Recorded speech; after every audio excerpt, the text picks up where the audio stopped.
আসসালামু আলাইকুম। আজকে তৈরি করব সুজি দিয়ে খুব মজাদার একটা মিষ্টি রেসিপি। তো সুজি দিয়ে এত মজাদার একটা মিষ্টি তৈরি করা যায়, আপনারা বানিয়ে না দেখলে বিশ্বাসই করতে পারবেন না। তো চলুন দেরি না করে এই রেসিপিটা শুরু করা যাক।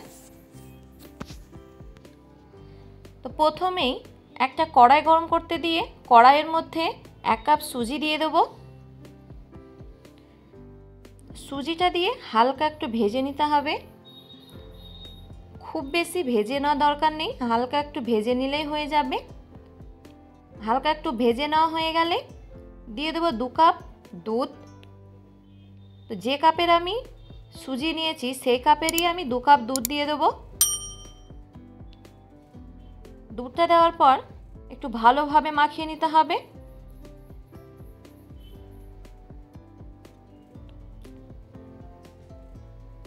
এবার দিয়ে দেবো সামান্য পরিমাণ রেড ফুড কালার, এটা পুরোপুরি অপশনাল, আপনারা চাইলে নাও দিতে পারেন। আবারও মাখিয়ে নেব। সুজির মিশ্রণটা তৈরি হয়ে গেছে, তো সুজির মিশ্রণটাকে আমি এবার চুলা থেকে নামিয়ে নেব। চিনির শিরা তৈরি করার জন্য একটা পাত্র বসিয়ে দিয়ে তার মধ্যে দিয়ে দেবো 1 কাপ চিনি আর দিয়ে দেবো 2 কাপ পানি। 1 কাপ চিনির সঙ্গে 2 কাপ পানি দিয়ে দিতে হবে।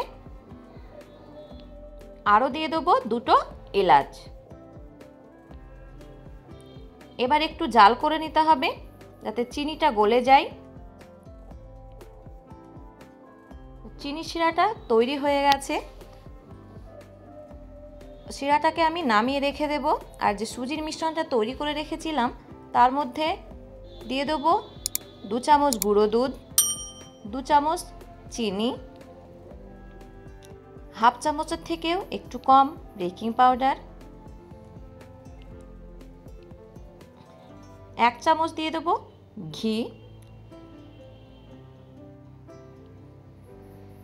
2 চামচ ময়দা।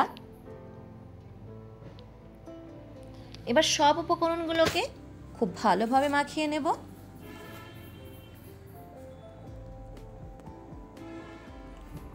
মাখিয়ে নেওয়া হয়ে গেলে হাতে একটু ঘি লাগিয়ে নিয়ে মিশ্রণ থেকে অল্প অল্প করে মিশ্রণ নিয়ে মিষ্টির আকারে তৈরি করে নেব।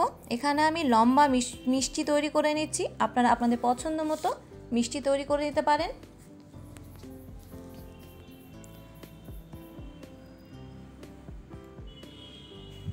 সব মিষ্টিগুলো তৈরি করে নেওয়া হয়ে গেছে। এবার গরম তেলের মধ্যে এক এক করে মিষ্টি দিয়ে দেব।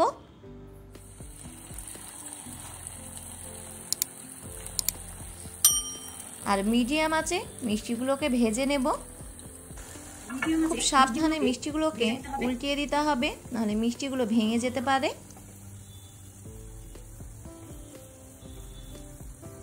তো মিষ্টিগুলো ভেজে নেওয়া হয়ে গেছে, আর মিষ্টিগুলোকে আমি তেল থেকে তুলে নেব। আর যে চিনির শিরাটা তৈরি করে রেখেছিলাম সেই শিরার মধ্যে আমি মিষ্টিগুলোকে দিয়ে দেব।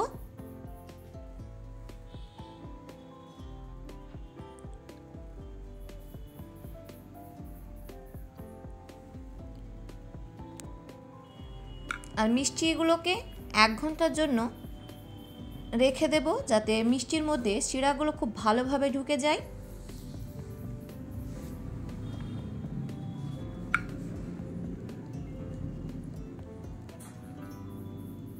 তো তৈরি হয়ে গেছে খুব মজাদার একটা সুজি দিয়ে বানানো মিষ্টি।